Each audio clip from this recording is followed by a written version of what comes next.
বৃষ্টির দিনে পাতলা খিচুড়ি আর গরুর মাংস হলে তো আর কিছুই লাগে না। কয়েকদিন ধরে বৃষ্টি হচ্ছে, তাই ভাবতেছিলাম পাতলা খিচুড়ি রান্না করি। তো আজকে সকালেই দেখি যে একদম বৃষ্টি ভেজা সকাল, তো ভাবলাম খিচুড়িটা বসিয়ে দেই। তো যেই ভাবা সেই কাজ, চলে আসলাম রান্না করে। খিচুড়ি রান্না করব আর মাটির চুলায় গরুর মাংস রান্না করব। তো এখানে আমি খিচুড়িটা একদম সব মশলা দিয়ে মাখিয়ে তারপর বসিয়ে দিচ্ছি। এইভাবে খিচুড়িটা বসালে আমার কাছে অনেক তাড়াতাড়ি হয়, মনে হয় কোনো ঝামেলা ছাড়া। সব মশলা একসাথে মাখিয়ে তারপরে আমি একসাথে সব কষলিয়ে ভালো করে মাখিয়ে নিলাম। এরপর আমি পানি দিয়ে তারপরে চুলায় বসিয়ে দিব। আগে আমি খিচুড়িটা বসিয়ে তারপর আমি বাকি কাজটা করব। তো এদিকে কিন্তু একদম বৃষ্টি বৃষ্টি ভাব ছিল, কিছুক্ষণ বৃষ্টি হয় নাই। তো এখন কিন্তু বৃষ্টি নাই, কিন্তু সারা রাত্র কিন্তু বৃষ্টি হয়েছে আজকে শুক্রবার। তো ভাবলাম খিচুড়িটা রান্না করি। সব মশলা আমি একসাথে দিয়ে মাখিয়ে খিচুড়িটা বসিয়ে দিলাম। তো এইখানে আমি চুলার জালটা জ্বালিয়ে তারপরে পাতিলটা বসিয়ে ঢাকনা দিয়ে ঢেকে দিলাম।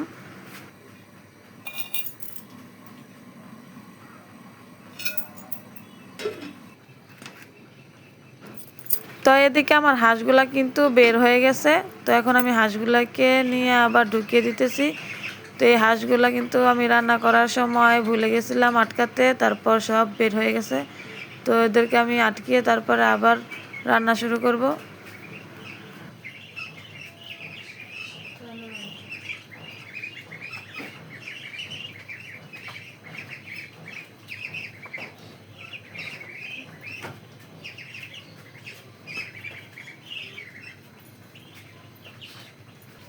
আমার রান্নাঘরের এক পাশে আমি এক চুলার মধ্যে খিচুড়িটা বসিয়ে দিয়েছি, আর মাটির চুলার মধ্যে আমি গরুর মাংসটা বসিয়ে দিব। তো এদিকে রান্না করার আগে দেখি যে ইঁদুরে মাটি উঠি একদম ভরে ফেলছে। তো মাটিগুলো আগে পরিষ্কার করে নিচ্ছি, তারপর আমি রান্নাটা বসাবো। এদিকে আমার ছোট মেয়ে হাজির আমার রান্নাঘরে। আমি যখনই রান্নাঘরে রান্না করতে আসি সে আমার সাথেই থাকবে। তো এদিকে খিচুড়িটার বলক উঠে গেছে, তো ঢাকনাটা খুলে একটু নেড়ে চেড়ে দিচ্ছি। আমার মাকে দেখতাম সবসময় খিচুড়ি রান্না করলে এই ডেউয়া দিয়ে খিচুড়ি নাড়তো, তাই আমিও এই ডেউয়া কিনে রাখছি। আমার কাছে খিচুড়ি রান্না করলে এই ডেউয়া দিয়ে না নাড়লে আমার কাছে ভালোই লাগে না। খিচুড়িটা মনে হয় যেমন আস্তে আস্তে থাকে, আর এই ডেউয়া দিয়ে নাড়াচাড়া করলে খিচুড়িটা একদম ভেঙে যায়, একদম সুন্দর হয় খিচুড়িটা। তো এটা কিন্তু অনেক আগের দিনের মানুষরা এই ডেউয়াটা ব্যবহার করতো, আমিও কিন্তু এটা ব্যবহার করি সবসময়। তো এদিকে আমি গরুর মাংসটা বসিয়ে দিব। তো অল্প করেই গরুর মাংস নিয়েছি, কারণ আমার কড়াইটা একদম ছোট। আমি একটা মাটির কড়াই কিনছি, তো আমি আগে কখনো কিনি নাই, তাই বুঝতে পারিনি। এর চেয়ে বড় হয়তো হয়, কিন্তু আমি যেখান থেকে কিনছি ওইখানে এর চেয়ে বড় ছিল না, তাই ছোট একটা মাটির কড়াই কিনছি। আর এই কড়াইতে যতটুকু আটে অতটুকুই আমি আজকে রান্না করব।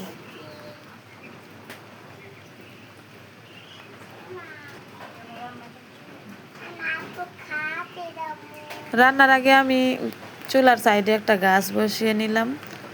আমার কাছে সাইডে গাছপালা থাকলেই রান্না করতে বেশি ভালো লাগে।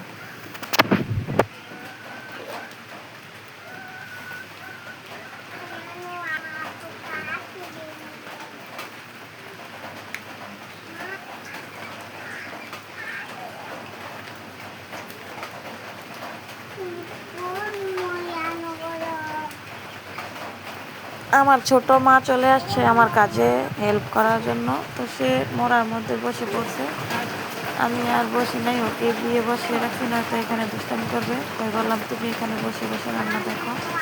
আর বাইরে তো বৃষ্টি হচ্ছে, সে বসে বসে বৃষ্টি দেখতেছে, ফোটা ফোটা বৃষ্টি পড়তেছে।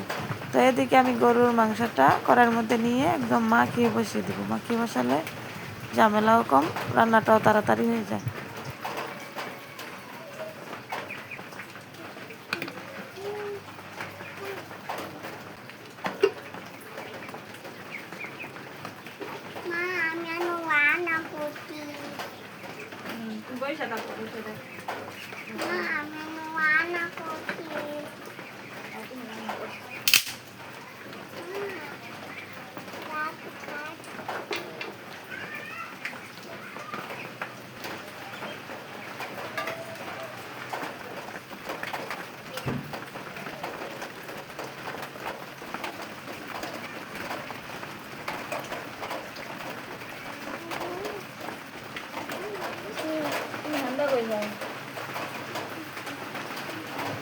এদিকে আমি জালটা ধরে নিচ্ছি, চুলার মধ্যে লাকড়ি দিয়ে দিতেছি।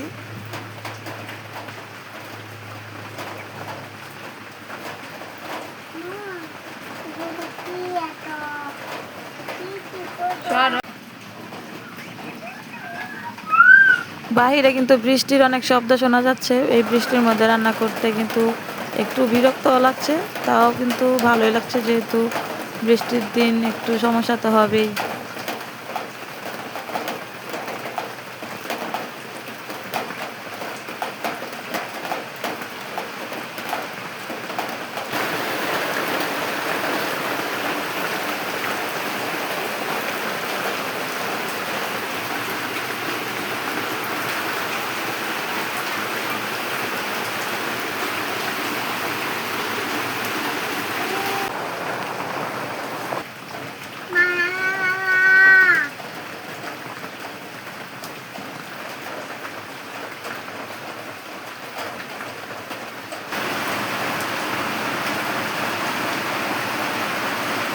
আমি একটু পর পর খিচুড়িটা নেড়ে দিতেছি, আর ওই দিকে মাংসটাও রান্না বসিয়ে দিয়েছি।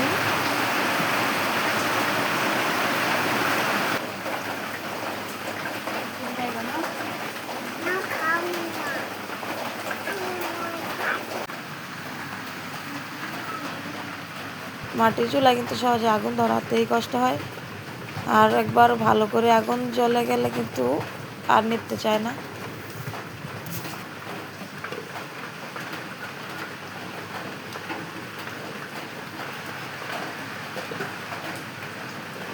এই যে আগুনটা কত সুন্দরভাবে ধরে গেছে, এখন জ্বলতেছে।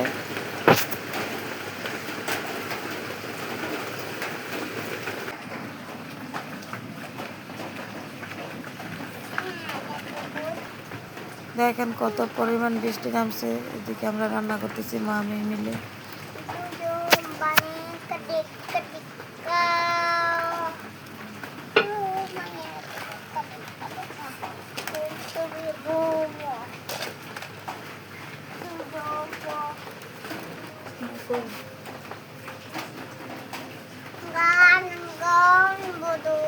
চারপাশে বৃষ্টির শব্দ, এর মধ্যে আমরা রান্না করতেছি, ভালোই লাগতেছিল।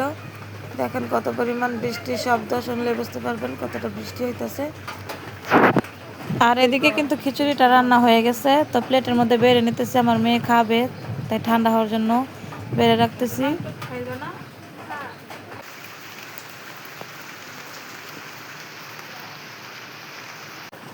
তারপর দেখতেছি মাংসটা কতটুকু কষানো হয়েছে। আর এদিকে তো খিচুড়িটা হয়ে গেছে, তো একটা মাটির হাঁড়ি নিয়ে নিলাম। এই মাটির হাঁড়ির মধ্যে কতটুকু খিচুড়ি বেড়ে রাখতেছি, যাতে এগুলা জমে গেলে এই জমাট বাঁধা খিচুড়ি খেতে কিন্তু বেশি মজা লাগে ঠান্ডা অবস্থায়। তাই এতটুকু খিচুড়ি আমি রেখে দিতেছি আলাদা করে, আর একটু ঢেলে নিতেছি, আর বাকিটুকু খাওয়া হয়ে যাবে। আর এই মাটির হাঁড়িতে যে খিচুড়িটা রাখছি, ওইটা পরে জমাট বেঁধে গেলে ওইটা খিচুড়ি আলাদাভাবে খাওয়া যাবে, ওইটার স্বাদই কিন্তু আলাদা। তো এদিকে মাংসটা কষানো হয়ে গেছে।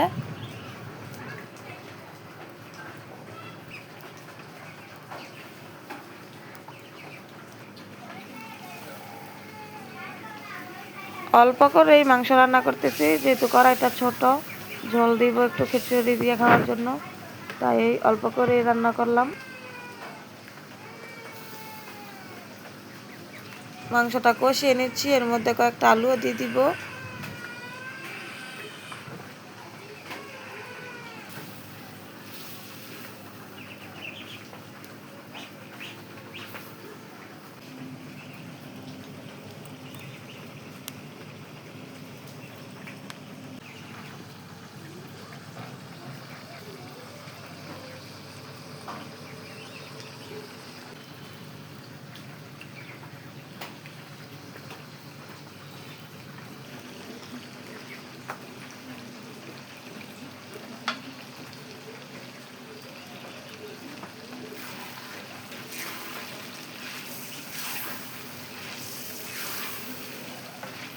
মাটির চুলায় এইভাবে আগুন জ্বলতেছে আর রান্না হচ্ছে, দেখতে কিন্তু খুব ভালো লাগতেছে।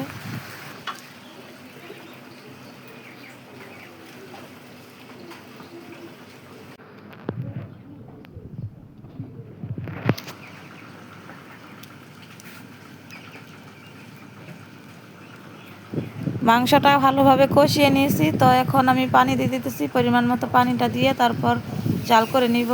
কড়াইটা যেহেতু ছোট তাই একটু কম কম পানি দিতে হবে। তো এখন দেখলাম এই ঢাকনাটা এখন ডুবে যাবে, তাই অন্য একটা ঢাকনা দিয়ে ঢেকে দিচ্ছি।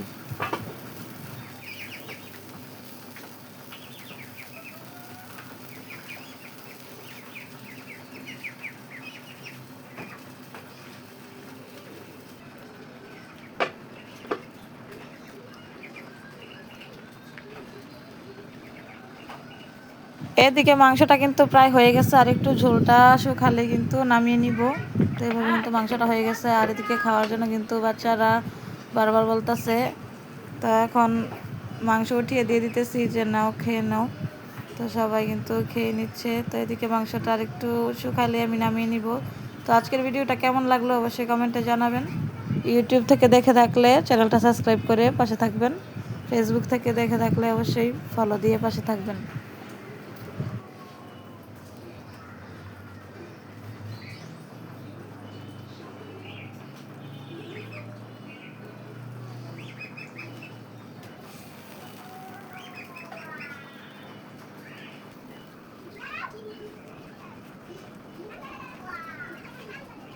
এইভাবে আমার রান্নাটা কিন্তু শেষ হয়ে গেছে। সব কিছু গুছিয়ে ঘরে চলে গেলাম।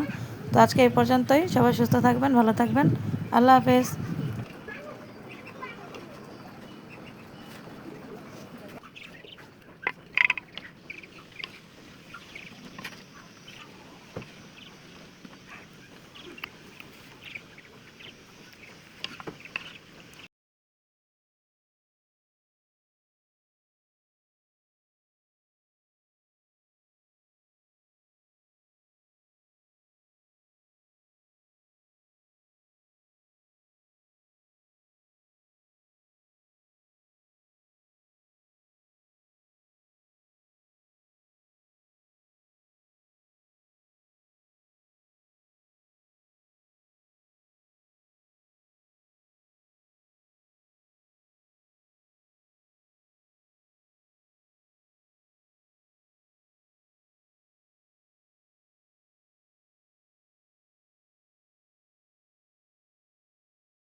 কষানো হয়ে গেলে একটু ঝোল দিয়ে আবার বসিয়ে দিলাম, ঢাকনা দিয়ে ঢেকে তারপর ভালো করে জাল দিয়ে দিলাম।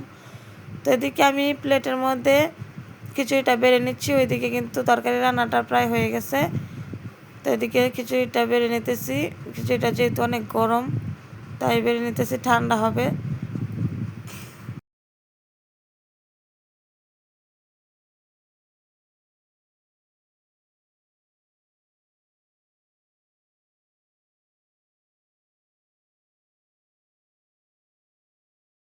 এই বৃষ্টি ভেজা দিনে খিচুড়ির সাথে মাংস হলে একদম জমে যায়। আজকের ভিডিওটি কেমন লাগলো অবশ্যই কমেন্টে জানাবেন। ভালো লাগলে লাইক কমেন্ট শেয়ার করবেন। ইউটিউব থেকে দেখে থাকলে অবশ্যই চ্যানেলটা সাবস্ক্রাইব করবেন। ফেসবুক থেকে দেখে থাকলে চ্যানেলটা ফলো করে পাশেই থাকবেন।